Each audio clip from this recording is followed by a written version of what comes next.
Hello students. आज जो topic हम डिस्कस कर रहे हैं वो है scope and functions of marketing. Marketing में नॉर्मली पूछा जाता है कि जब मार्केटिंग का क्वेश्चंस आते हैं एग्जाम में तो पूछा जाता है व्हाट इज स्कोप, या पूछा जाएगा what is functions of marketing. तो दोनों जगह पे same point same matter is applicable. ठीक है, दोनों जगह पे आप एक ही चीज़ लिखेंगे। तो सबसे पहला स्कोप है या सबसे पहला फंक्शन है मार्केटिंग का, जिसको हम कहते हैं फंक्शन ऑफ रिसर्च। यहाँ पे चीज़ों को हम रिसर्च करते हैं, हम चीज़ों की स्टडी करते हैं। सबसे पहले देखा जाता है, सबसे पहला पॉइंट है अंडर फंक्शनल रिसर्च में इस marketing research. Now what is the use of marketing in marketing research?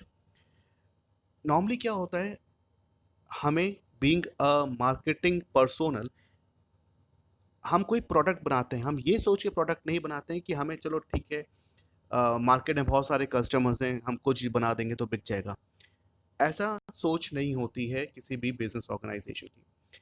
जब भी बिजनेस ऑर्गेनाइजेशन कोई प्रोडक्ट बनाता है तो उसके पीछे वो पूरी रिसर्च करता है, research regarding the buyers habit, research regarding the preferences of the customers, research regarding the different income groups in the society. ठीक है, एंड उन तक कैसे पहुंचना है, कौन सा सबसे अच्छा इफेक्टिव एडवर्टीजमेंट तरीका होगा जिससे हम अपने प्रोडक्ट की जानकारी अपने कंज्यूमर तक पहुंचा सकते हैं। तो इन सब चीज़ों की रिसर्च, इन सब चीज़ों की स्टडी करने के बाद ही कोई पर्टिकुलर प्रोडक्ट बनता है। तो ये मार्केटिंग रिसर्च में ये एक मार्केटिंग का काम होता है। दूसरा अंडर फंक्शनल रिसर्च पॉइंट है प्रोडक्ट प्लानिंग एंड डेवलपमेंट। किसी भी प्रोडक्ट की, किसी भी मार्केटिंग डिवीजन की सक्सेस डिपेंड करती है कि किस टाइप का प्रोडक्ट कस्टमर डिमांड कर रहा है एंड किस टाइप का प्रोडक्ट हम उसको डिलीवर कर रहे हैं। पहला पॉइंट ये कहता है कि we have to gather all the information, we have to gather all the useful sources कि कस्टमर को क्या चाहिए, सारी इंफॉर्मेशन को मिल गई।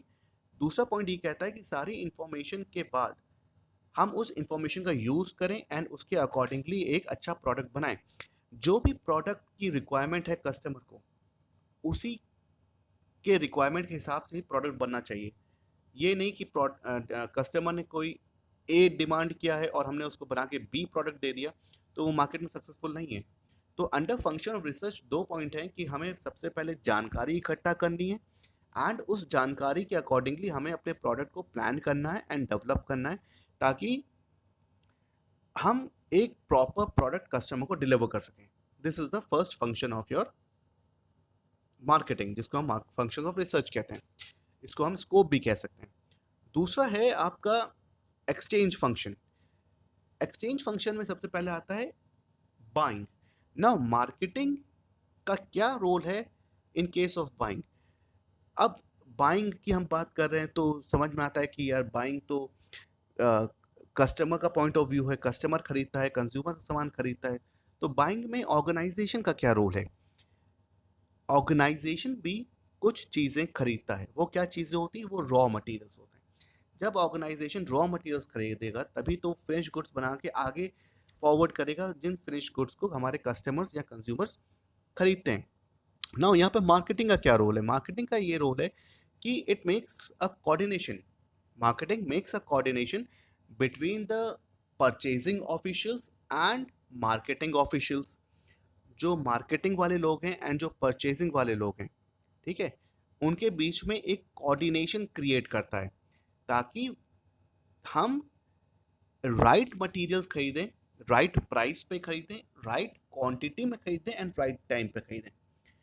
अगर हमें इंफॉर्मेशन नहीं मिल रही है फ्रॉम आवर मार्केटिंग ऑफिशियल्स कि हाँ मार्केट में डिमांड कितनी है, अगर हमें डिमांड की जानकारी नहीं है तो हम रॉ मटेरियल्स कैसे खरीदेंगे? डिमांड बहुत ज़्यादा है, हमने रॉ मटेरियल्स बहुत कम खरीदे। डिमांड बहुत कम है, हमने रॉ मटेरियल्स ज़्यादा खरीद लिए। डिमांड गर्मियों में आने वाली है और हमने रॉ मटेरियल सर्दियों में खरीद लिए।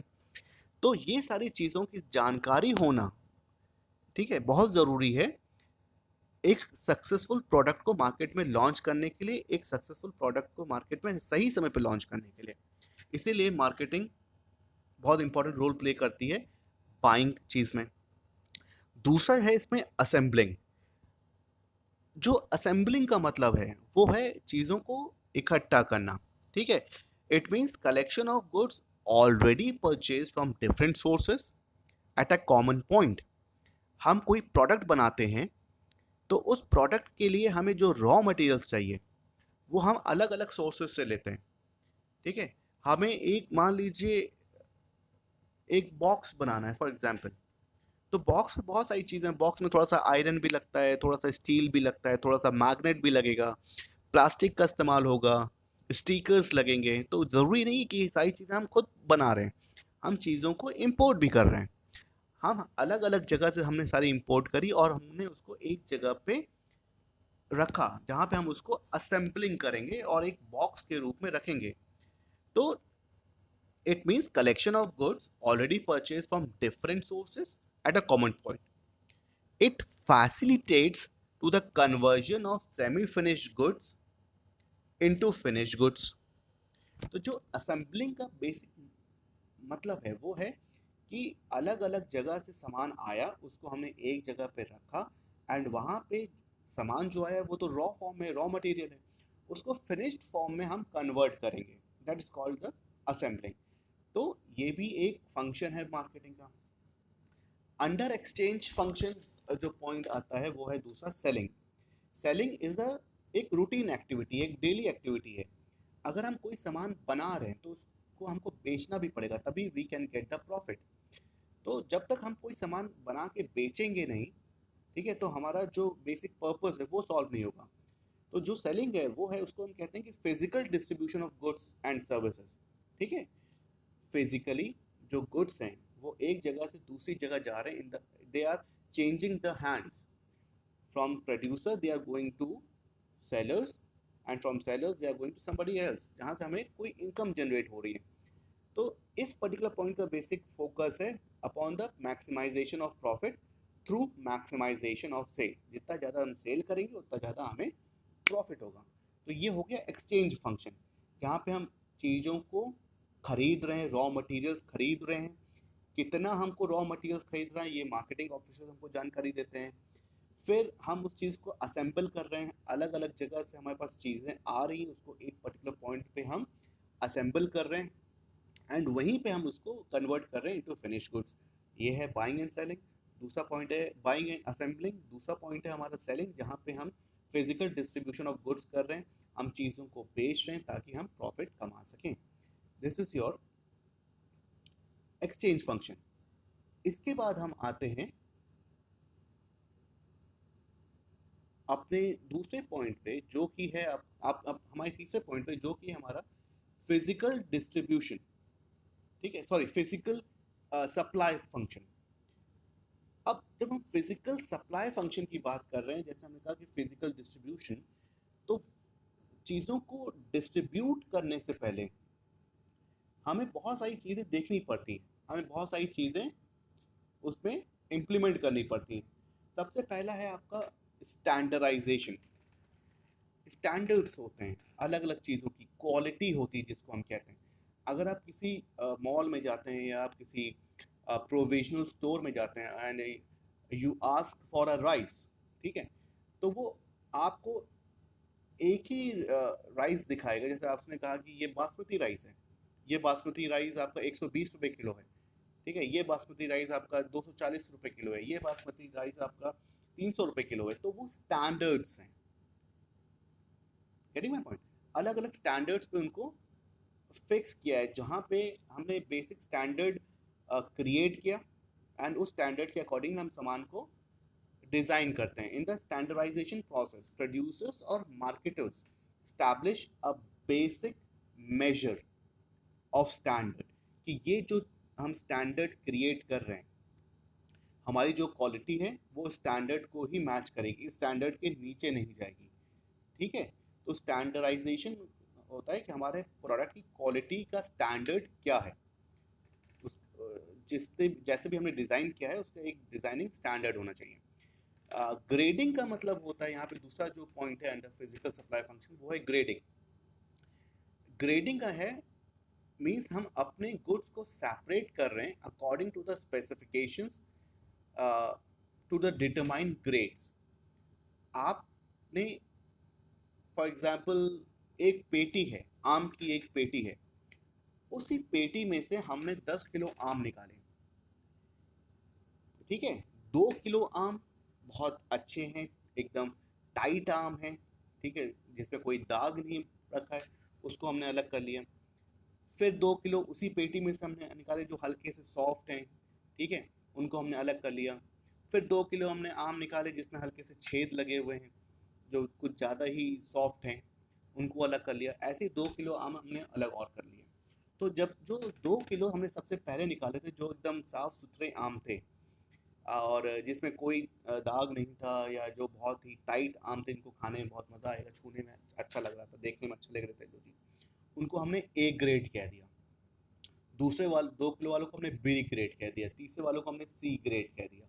ए ग्रेड वाले जो आम है उनकी कॉस्ट है 100 रुपये पर के जी। बी ग्रेड वालों के आम की कॉस्ट है 50 रुपये पर के जी। सी ग्रेड वालों की आम की है कॉस्ट 20 रुपये पर के जी।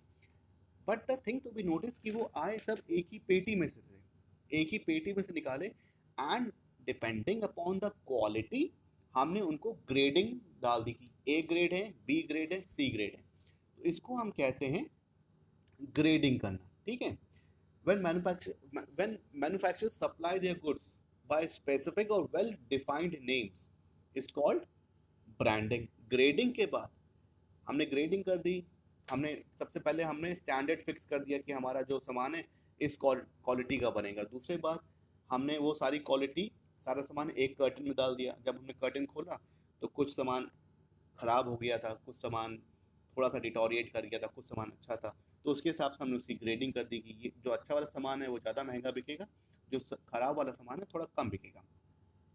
ब्रांडिंग का होता है जब कोई प्रोड्यूसर किसी भी सामान को अपना नाम दे देता है, या एक पर्टिकुलर नाम दे देता है, तो उसको हम ब्रांडिंग कहते हैं। ये हो गया फिजिकल सप्लाई फंक्शन में। फिजिकल सप्लाई फंक्शन में किस तरीके से हम चीज़ों को सप्लाई कर रहे हैं from the warehouse, from the manufacturers unit to the retailers unit. तीसरा है पैकेजिंग। पैकेजिंग जो प्रोसेस है ये बहुत इंपॉर्टेंट रोल प्ले करता है in the functions of marketing, क्योंकि बहुत सारे लोग जो कोई सामान को पहली बार ले रहे हैं, उनको उसकी यूसेज नहीं पता, उनको उसकी उपयोगिता नहीं पती। दे डोंट नो कि इस्तेमाल करने के बाद हमको अच्छा लगेगा बुरा लगेगा, लेकिन वो तब भी सामान लेते हैं depending upon the condition of the packaging. Packaging जितनी ज़्यादा अच्छी होगी, जितनी ज़्यादा सुंदर होगी, हम लेंगे। पहली चीज़, पैकेजिंग से हमारा जो सामान है वो ख़राब होने से बचता है एंड लंबे समय तक चलता है। दूसरा, बड़े बड़े सामानों को हम कर्टन्स में अच्छे से पैक करके रख सकते हैं, तो ट्रांसफ़र ऑफ गुड्स में सहायता मिलती है, ठीक है। तो ये सारी चीज़ें हमारी पैकेजिंग में बहुत इंपॉर्टेंट रोल प्ले करती हैं। एंड जो मार्केटिंग डिपार्टमेंट है वो ये डिसाइड करता है कि किस टाइप के प्रोडक्ट की कैसी पैकेजिंग होनी चाहिए। अगर कोई सामान बहुत दूर तक जाना है तो मार्केटिंग डिपार्टमेंट उसकी पैकेजिंग उस तरीके से करेगा, बहुत सॉलिड पैकेजिंग करेगा। अगर कोई सामान पास में ही ट्रांसफ़र करना है तो उसकी जो पैकेजिंग होगी वो उस तरीके से होगी। बच्चों का सामान है तो उसकी जो पैकेजिंग होगी बहुत ही आर्टिस्टिक, बहुत ही फैंसी होगी। बड़ों का सामान है तो उसकी जो बाहर की पैकेजिंग होगी थोड़ा सा सीरियस टाइप की होगी, जहाँ पे लोगों को अट्रैक्ट कर सकें। तो पैकेजिंग बहुत अच्छा रोल, इंपॉर्टेंट रोल प्ले करती है आपके मार्केटिंग में। Now label, what is labelling? Labelling भी पैकेजिंग का पार्ट है। जब हम आपने पैकेजेस देखे होंगे, आपने किसी भी प्रोडक्ट का जो पैकेजिंग होती है उसमें देखा होगा, वहाँ पे बहुत सारे स्पेसिफिकेशंस लिखे होते हैं, ब्रांड लिखा होता है, ग्रेड लिखा होता है, ठीक है, उसका वेट लिखा होता है, और जो भी अदर इंफॉर्मेशंस एक पैकेज में लिखी होती है, ठीक है, आउटर कवर में लिखी होती है किसी भी प्रोडक्ट के, उसको हम लेबलिंग कहते हैं। तो these are the functions of physical supply functions. आगे बढ़ते हैं। जो आपका थर्ड पॉइंट है वो है कि storage and warehousing. Normally as a layman हम स्टोरेज एंड वेयर हाउस को एक ही कंडीशन में लेते हैं कि स्टोरेज भी वही होता है, वेयर हाउस भी होता है, ठीक है। नॉर्मली इन जनरल कंडीशंस में if we want to store goods, जब हमको स्टोर करना है तो वो टर्म स्टोरेज कहलाता है कि ये सामान बहुत लंबे समय तक डिटोरिएट हो सकता है या बहुत लंबे समय तक नहीं चलेगा, तो we have to keep it safe. तो कीप इट सेफ मतलब स्टोरेज करना है। एंड कहाँ पे स्टोरेज करना है? हमें वेयर हाउस पे स्टोरेज करना है। तो general condition goods are produced in continuous affairs, continuously हम सामान बनाते हैं, ठीक है। तो वहाँ पे जब हम कंटिन्यूसली सामान बना रहे हैं एंड उसका जो कंजम्पशन है वो उस रेट पे नहीं हो रहा है जिस रेट पे सामान बन रहा है, तो स्टोरेज बिकम नेसेसरी, ठीक है। When production is seasonal, production साल के एक समय पे होता है, लेकिन जो कंजम्पशन है वो साल भर रहता है। तो उस पर्टिकुलर सीजन में हम इतना ज़्यादा प्रोडक्शन कर देते हैं कि हमें चीज़ों को स्टोर करना पड़ता है ताकि वो साल भर चलते रहें। तो ये हो गया आपका storage. It facilitate the smooth flow of commodities to market throughout the year according to demand, ठीक है। अगर हमने चीज़ों को स्टोर कर लिए तो वो पूरे साल भर उनका जो मूवमेंट है वो ईजिली रहेगा। अगर हमने स्टोर ही नहीं किया तो हम कैसे कर सकते हैं? तो ये हो गया स्टोरेज। किसी भी चीज़ को संभाल के रखना इज कॉल्ड स्टोरेज। बट किसी भी चीज़ को संभाल के कहाँ पे रखना, कहीं पे भी तो हम रह नहीं सकते हैं, ठीक है। तो द हाउस, द बिल्डिंग और the room for storing is known as warehouse. किसी चीज़ को संभालना इज कॉल्ड स्टोरेज, ताकि वो लंबे समय तक चल सके। जिस समय उसकी डिमांड है उस समय उसकी डिमांड पूरी हो सके। लेकिन कहाँ पे संभालना है, वो particular place is called the warehouse. The house, building or a room where storing is done is called the warehouse, ठीक है। तो ये चीज़ आई गेस क्लियर है। इसके बाद है आपका पॉइंट जिसको हम कहते हैं transportation. Now what is basically transportation? Transportation की हेल्प क्या है, ज़रूरत क्या है? जो ये मॉडर्न वर्ल्ड है, it is a world of industrialisation. Rapid, यहाँ पे बहुत रैपिड इंडस्ट्रियलाइजेशन हो रहा है। Exchange of goods and services cannot take place unless sufficient facilities for transportation are available. आपने सामान बना तो दिया, लेकिन आप सामान को अपने कस्टमर्स तक अगर नहीं पहुंचा पा रहे, स्टोर हाउस, वेयर हाउस तक अगर नहीं पहुंचा पा रहे, तो आपका सामान बनाना बेकार है, ठीक है। अगर आपके कस्टमर्स आपके सामान को सही समय पे कंज्यूम नहीं कर पा रहे हैं तो वो सामान ही खराब हो जाएगा। तो transportation is very important for reaching to the customers.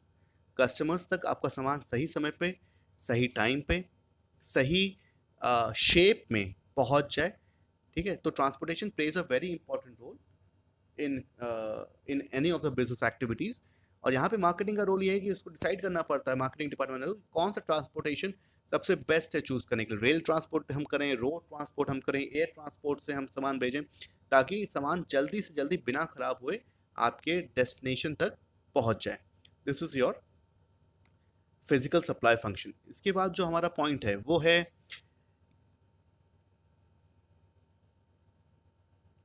Facilitating function. Now what is facilitating function? Facilitating functions वो होते हैं जो हमारे बिजनेस को इनडायरेक्टली हेल्प करते हैं, ठीक है। अभी तक जो हमने फंक्शंस पढ़े वो हमारे बिजनेस को डायरेक्टली इन्फ्लुएंस करेंगे कि हमें सामान खरीदना है, हमें मार्केट की रिसर्च करनी है, हमें प्रोडक्ट क्रिएट करना है, हमारे पास अच्छा ट्रांसपोर्टेशन होना चाहिए, हमारे पास अच्छा स्टोर हाउस होना चाहिए, ठीक है। ये सारी चीज़ें आपके बिजनेस को डायरेक्टली अफेक्ट कर रही हैं। But when you talk about the facilitating functions, ये इनडायरेक्टली या सेकेंडरी फंक्शंस होते हैं या सेकेंडरी स्कोप होता है मार्केटिंग का। सबसे पहला पॉइंट है फिनेंसिंग। जब हम फिनेंस की बात करते हैं, बिना फिनेंस के कोई भी बिजनेस चल नहीं सकता है, ठीक है। आपको अपने बिजनेस को चलाने के लिए आपके पास सफिशिएंट फिनेंस होना चाहिए। एंड जहाँ से आपने वो फाइनेंस लिया है वहाँ पे इंटरेस्ट रेट भी आपको ज़्यादा ना देना पड़े, मतलब आपको चीप फाइनेंस ईजिली अवेलेबल हो जाए। जो मॉडर्न बिजनेस है यहाँ पे सारी चीज़ें उधार पे काम करती हैं। अगर आप उधार पे काम कर रहे हैं, आपको कोई बिजनेस काम कराना है, तो आप क्रेडिट पे काम करते हैं जिसको हम ट्रेड क्रेडिट कहते हैं। तो ट्रेड क्रेडिट होना बहुत ज़रूरी है, फाइनेंस होना बहुत ज़रूरी है किसी भी एक्टिविटी को सक्सेसफुल फाइनेंस, किसी भी बिजनेस एक्टिविटी को सक्सेसफुली इम्प्लीमेंट करने के लिए। दूसरा पॉइंट है सेल्समैनशिप। सेल्समैनशिप देखिए, it is a very narrow term. Salesmanship कहते हैं कि मार्केटिंग बहुत बड़ा टर्म है, सेल्समैनशिप एक उसी के अंदर एक नैरो टर्म है। बट जब तक आप सामान बेचेंगे नहीं, तब तक आपकी सारी मार्केटिंग एक्टिविटीज़ सक्सेसफुल नहीं हो सकती हैं, आपकी मार्केटिंग एक्टिविटीज़ फेल हो जाएंगी, your product will be a failure. तो जो आर्ट है सेल्समैनशिप की, वो बहुत ज़रूरी है। अब वहाँ पे सेल्समैन को पर्सनल सेलिंग भी आनी चाहिए, उसको डिमॉन्स्ट्रेशन करना आना चाहिए, उसको सैंपल को अच्छे से डिस्ट्रीब्यूट करना आना चाहिए। He should take the he should receive the feedback from the customers, ठीक है? उसको ये समझ में आना चाहिए कि कस्टमर को एग्जैक्टली क्या चाहिए एंड उसके अकॉर्डिंगली वो अपना सामान उनको बेच सके। उनके अकॉर्डिंगली अपने जो कॉन्वर्जेशन है उसको स्ट्रैटेजिकली चेंज करके कस्टमर को कन्विंस कर सकें। ये हो गया सेल्समैनशिप। अगर ये सब फैसिलिटिंग फंक्शंस हैं, ये सब सपोर्टिंग फंक्शंस हैं आपके मार्केटिंग के। थर्ड पॉइंट है आपका under facilitating function, that is your risk taking. जो मार्केटर है, जो एक बिजनेस ऑर्गेनाइजेशन है, उसको बहुत सारे रिस्क होते हैं when he works in a market. सबसे बड़ा होता है प्राइस फ्लक्चुएशंस, आपके गुड्स की क्वालिटी डिटोरिएट कर जाती है, वो ऑब्सोलीट हो जाता है, कंडीशंस चेंज हो जाती हैं बहुत सारी। तो मार्केटर को हमेशा से अपने आप को रेडी रखना चाहिए। तो कुछ सिचुएशंस होती हैं जहाँ पे उसका जो रिस्क है, वो जो इंश्योरेंस कंपनीज हैं वो कवर अप कर लेती हैं। कहीं पे वो अपने रिस्क को थोड़ा सा कम कर लेता है कुछ स्ट्रैटेजीज बना के। तो अगर मान लीजिए उसके गोडाउन में आग लग गई या उसका गोडाउन में चोरी हो गई, तो इंश्योरेंस कंपनीज उसको कॉम्पनसेट कर देती हैं। या फिर अगर प्राइस फ्लक्चुएशंस हैं, तो वो अपनी वहाँ पे चीज़ें कंट्रोल करके, अपने कॉस्ट ऑफ प्रोडक्शन को कंट्रोल करके चीज़ों को मैनेज कर सकता है। तो these are your risk taking and these are the scope of functions. And again, scope and functions हमारे मार्केटिंग के एक ही होते हैं। That is all for this is all for this particular session. Thank you.